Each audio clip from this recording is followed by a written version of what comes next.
Hi friends, welcome to VRA cooking channel. ఈరోజు sweet lassi ఎలా చేయాలో చూపిస్తాను. చాలా తొందరగా చేసుకోవచ్చు, రుచి కూడా చాలా బాగుంటుంది.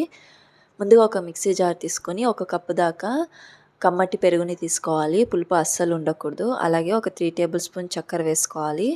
వేసుకొని కొంచెం ఐస్ వాటర్ వేసుకోవాలి చల్లదనం కోసము. అలాగే పెరుగు మీద మీగడ ఉంటుంది కదా, దాన్ని కూడా కొంచెం వేసుకొని మిక్సీ మూత పెట్టుకొని బాగా గ్రైండ్ చేసుకోవాలి.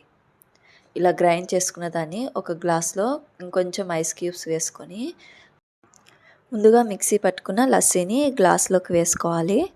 వేసుకున్న తర్వాత పెరుగు పైన మీగడ ఉంటుంది కదా, దాన్ని కూడా దీనిపైన సర్వ్ చేసుకుంటే ఎంతో రుచికరమైన చల్లగా చాలా అంటే చాలా బాగుంటుంది. 2 మినిట్స్లో చేసేసుకోవచ్చు. మీరు కూడా ఒకసారి ఈ లస్సీని ట్రై చేసి చూడండి. అలాగే నా ఛానల్ని ఫస్ట్ టైం చూసినట్టయితే సబ్స్క్రైబ్ చేయడం మాత్రం మర్చిపోకండి. Thank you.